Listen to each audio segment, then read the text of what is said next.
Now, people talk a lot about a third political party in America. We don't need a third party. We need a first party. You go to the polls, and your choices are the guy who voted for the first Wall Street bailout or the guy who voted for the next 10. This week, we're hearing that a public option for health care is unlikely because it doesn't have the support of enough Democrats. Even Ted Kennedy's plan, Ted Kennedy, yeah, leaves 37 million uninsured. This is because we don't have a left and a right party in this country anymore. We have a center-right party and a crazy party.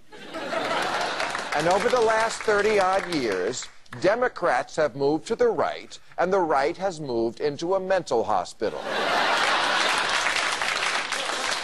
So what we have is one perfectly good party for hedge fund managers, credit card companies, banks, defense contractors, big agriculture, and the pharmaceutical lobby. That's the Democrats.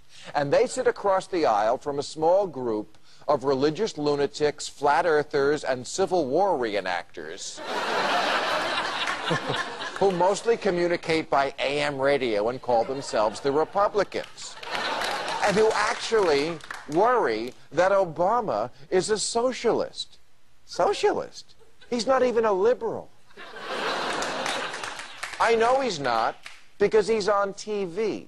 And while I see Democrats on television, I don't see actual liberals. And if occasionally you do get to hear Ralph Nader or Noam Chomsky or Dennis Kucinich, they're treated like buffoons.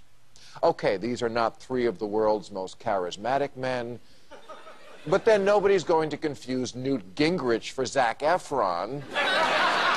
And I have to look at his fat face on TV more often than that Free Credit Report song. Shouldn't there be one party that unambiguously supports cutting the military budget?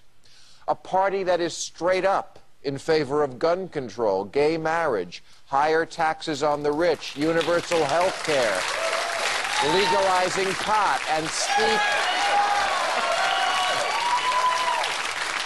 and steep direct taxing of polluters.